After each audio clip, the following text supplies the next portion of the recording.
Bueno, damos gracias a Dios por esta mañana y esta oportunidad de estar juntos para adorar al Señor. Yo quiero recordarles que el día martes y el día jueves tenemos oración a las 5 de la mañana vía Zoom.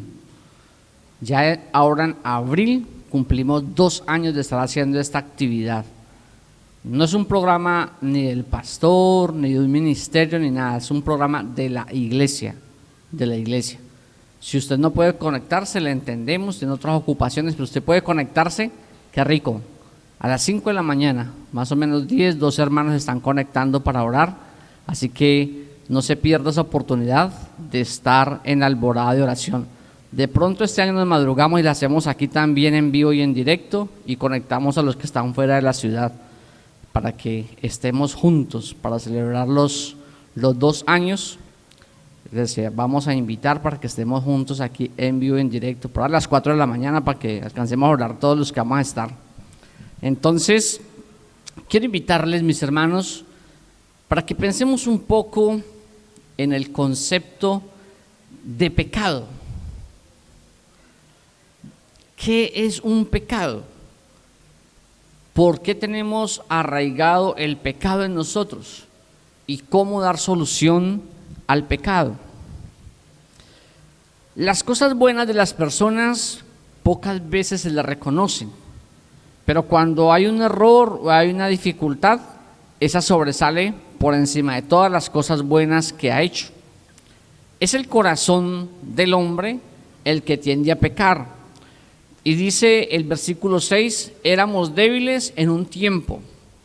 Y esa debilidad es la que nos hace que nosotros constantemente estemos rodeados de pecado. Muy temprano pecamos y muy tarde también pecamos. Y la palabra del Señor dice que el alma que pecare. Y entonces, ¿cuántos muertos estamos aquí sentados? ¿Cierto? Entonces uno diría, ¿cómo es esto? ¿Cómo podemos manejar ese concepto de pecado en medio de tantos conversos? Entonces, es muy difícil cuando nosotros no tenemos la oportunidad de definir el concepto de pecado en nosotros los conversos. Porque nosotros no pecamos de manera discriminada, o sea, no pecamos adrede. Y si lo hacemos así, ya somos culpables de pecado y de juicio. O sea, una cosa es que usted haya errado por desconocimiento, y como hablábamos en la clase de escuela dominical, de pronto una reacción de la emoción puede hacerte caer, pero puedes volverte al cauce normal y comenzar a tener esos efectos. Ahora, el versículo 8 tiene un efecto colateral. Dice que mas Dios muestra su amor para con nosotros en que siendo aún pecadores, Cristo murió por nosotros. Yo sé que usted se aprendió este versículo hace mucho tiempo, pero lo va a hacer el efecto colateral. El efecto colateral es que para usted poder amar a otro, tiene que morir. Ese es el efecto colateral. Si usted no muere, no es capaz de amar a otro, porque usted tiene que morir a su pensamiento, a sus sueños convertidos en un compromiso para otra persona. Muchas personas tienen un afán de ver convertida una vida totalmente diferente porque no tiene los efectos que quisiéramos ver. Estamos en un campeonato allí con la Sub-20 de la Selección Colombia y uno de los muchachos tan novatos, uno dice, pero ¿por qué no lo hizo? Si estaba de frente, ¿por qué lo votó? Pues es que ese es el anhelo de nosotros. Esa es la capacidad ¿de quién? De ellos. Y ellos nunca responderán a nuestro anhelo. Cuando estaba en el mundial de las niñas, yo decía a esas niñas, ¿por qué no voltean ese balón? ¿Por qué no le pegan si estaba de frente? Una niña quedó de frente al arco y no le hizo. Yo, pero ¿por qué no lo hizo? Si estaba de frente. La niña que es la número 9. Entonces yo digo, ¿cómo que no lo hizo? Pero ese es el anhelo mío, que me gusta el fútbol, que me gusta ver eso, pero es la capacidad de ella. Y no las critica, las señala, para no colocar nada de la iglesia, sino del fútbol. Cómo criticamos, cómo señalamos, y por qué nos eliminaron, y por qué no fuimos al mundial, y por qué, y los por qué de tantas cosas. ¿Quién dijo que tenían que cumplirse todos los anhelos nuestros en otras personas? Si los mismos nuestros a veces son un fracaso. Los mismos nuestros fracasan porque requieren disciplina, porque requieren responsabilidad, porque requieren amor, porque requieren sacrificio. Y el versículo 8 dice que Cristo murió por nosotros, no esperando que nosotros nos volviéramos buenos para morir. ¿Me escucharon? La segunda parte es no esperando que fuéramos buenos para morir. Si la persona cambia, yo la acepto. Si la persona es diferente, yo la acepto. ¿Cómo así? O sea, usted está esperando que el otro cambie para aceptarlo. No, señor. Esa persona no va a cambiar. Quien tiene que cambiar primero somos nosotros. Cuando yo cambie la actitud, cuando yo cambie esa situación, vamos a poder tener ese efecto de ver el cambio. ¿Cómo Cristo podía exigirnos a nosotros un cambio si Él no muere por nosotros? Él muere por nosotros para poder ver que en Él alcancemos una transformación, un cambio como debe de ser. Y como hemos estado trabajando la familia, nosotros estamos esperando que toda nuestra familia, y hace 8 días hicimos el ejercicio, ¿cuántos tienen familia no creyente que necesitamos que llegue con nosotros? Y dijimos que hoy íbamos a traer invitados, ¿se acuerdan? ¿Qué pasaría? ¿Qué pasaría con los invitados? ¿Qué sucedería con nuestros invitados? ¿Dónde se quedaron? Simplemente ¿por qué? Porque todavía nos falta ir un poquito más allá, trabajar más en profundidad. Seguro que usted invitó esta semana a alguien y le dijo, te invito este domingo a la iglesia. Seguro que le dijimos. Seguro que le dijimos a alguien, vea, qué rico que nos acompañe. Tenemos una alabanza súper espectacular. Tenemos un tiempo de reflexión muy bueno. Seguro que a usted le va a servir esto. A mí me ha servido. Pero no lo invitamos. Entonces ahí viene el versículo 8. Esperamos que la otra persona se haga buena para poderla invitar. Y cuando nos critican a nosotros por ser creyentes, nos sentimos víctimas. Como a mí siempre me critican, como a mí siempre me dicen que yo, ¿por qué soy así? No, mis hermanos, vamos un poco más a fondo. Vamos a morir a nosotros para que Cristo viva en nosotros. Ya no vivo yo, ya no vivo yo, ya no vivo yo. Cristo vive en mí. Y ese es el compromiso, mis hermanos. Saben que para nosotros es difícil aceptar situaciones. Para nosotros es difícil aceptar eventos, personas. A veces no son difíciles de aceptar. Y a veces la saludamos porque qué pena no saludarla, ¿no? Qué pena no saludarla. Si no la saludo, qué pena. Y pasamos a veces también de hipócritas. Y el Señor nos dice a nosotros, me avergüenzan estos hijos. Así como cuando un hijo hace una embarrada por ahí que uno dice, uy, uy, uy, y ese es mi hijo. Qué pena, ¿no? Yo me imagino que el Señor se avergüenza de nosotros en algunos momentos. Nos dice, ¿y con esa boquita toma leche? Ya tenemos una fábrica de yogur. ¿Y con esa actitud quiere servirme? Versículo 8 dice, vamos a darle muerte a esa vida pecaminosa nuestra, a esa actitud pecaminosa. Yo voy a hacer una pregunta aquí para que la trabajemos juntos. No soy bueno, yo tampoco. Soy más malo que todos ustedes juntos, porque tengo mayor responsabilidad. Pero quiero hacer una pregunta. ¿Podemos arrancar el pecado de nuestra vida?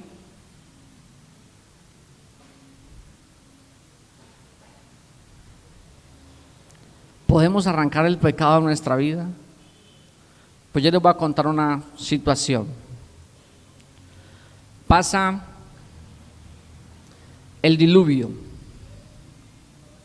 No habían pasado 6 meses del diluvio y ya uno de los hijos de Noé había pecado contra su papá.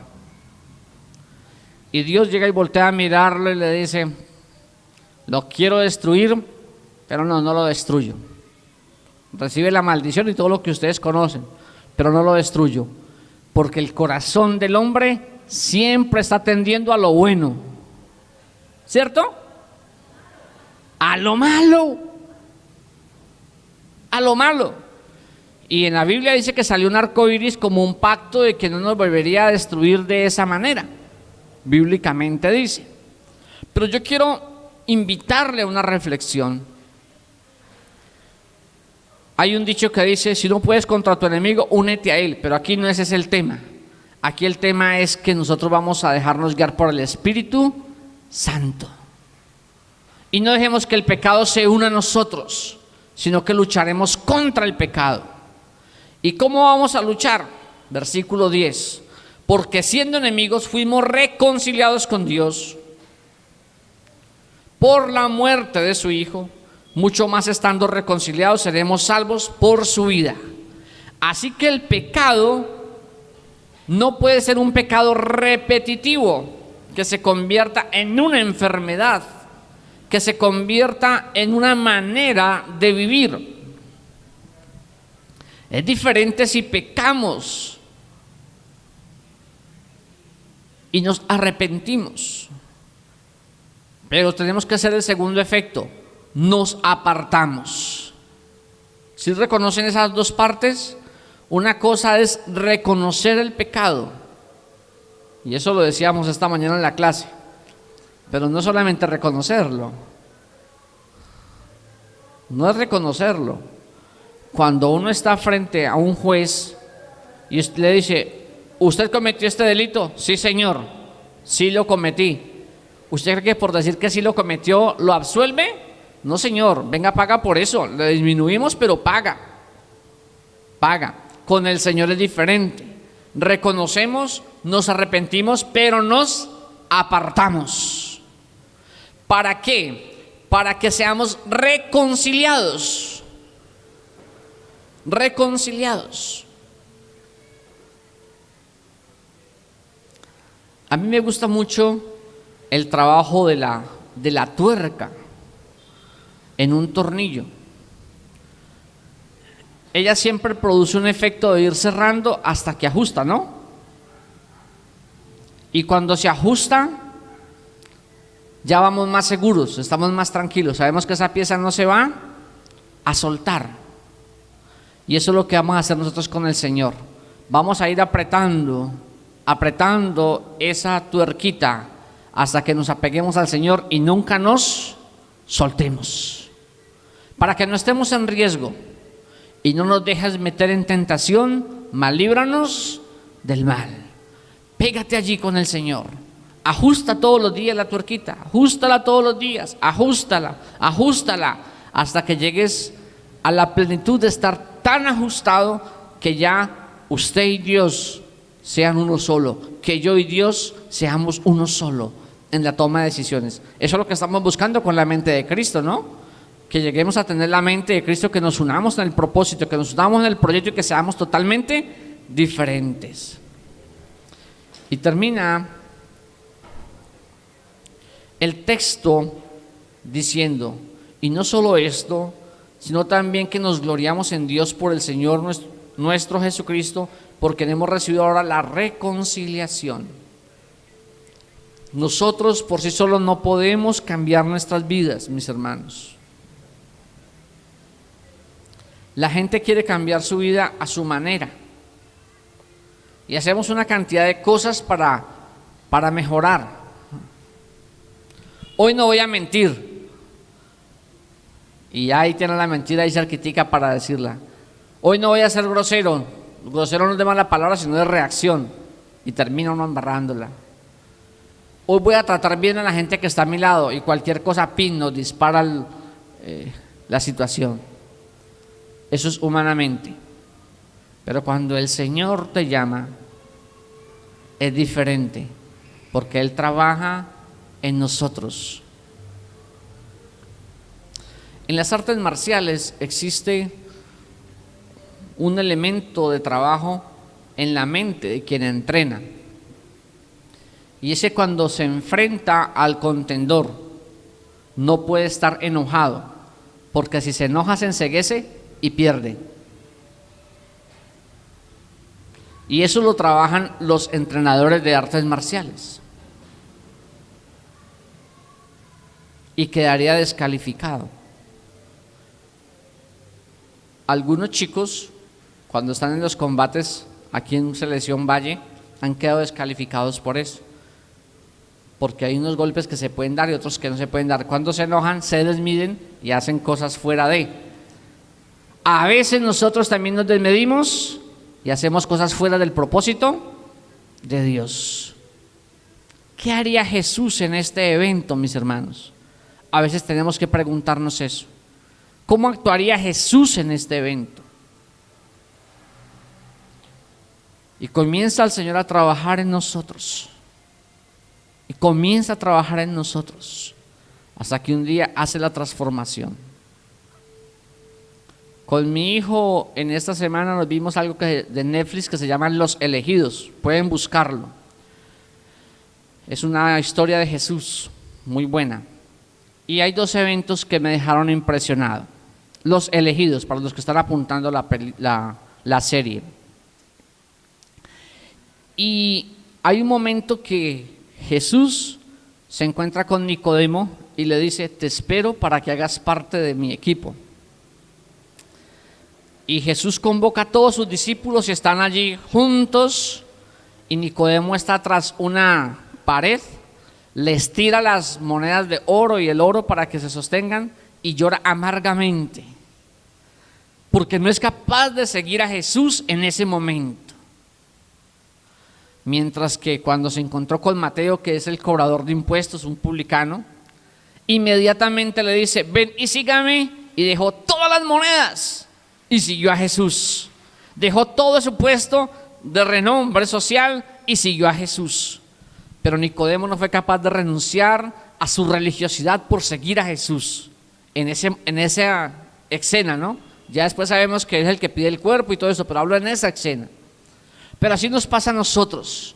No somos capaces de renunciar a aquellas cosas superficiales por seguir a Cristo, que es el camino, la verdad y la vida. No hay otra manera, hay que seguir a Cristo, hay que seguir a un Cristo vivo, a un Cristo que transforma y a un Cristo que nos hace nuevos. Abandonemos esas cosas superficiales para tener a un Cristo en nosotros, para tener a un Cristo que nos transforma y nos hace una nueva generación de hijos y hijas obedientes en su reino. Pero a veces nos cuesta dificultad. ¿Qué dirá mi esposa de esto? ¿Qué dirá mi esposo de esto? ¿Qué dirá mi mamá de esto? ¿Mi hijo de esto? No. Ese qué dirán nos tiene acabados a nosotros.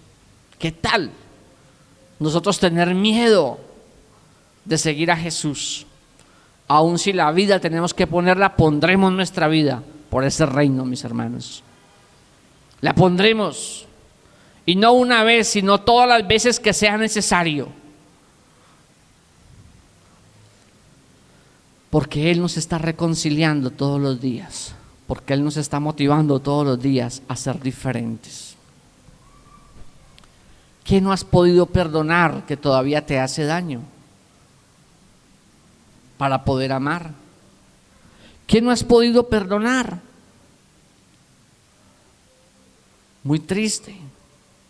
Esta semana la historia de Marcelo Cezanne dice que despreció al papá porque él quería ser futbolista. El papá le dijo: no va a ser futbolista, usted va a ser un profesional.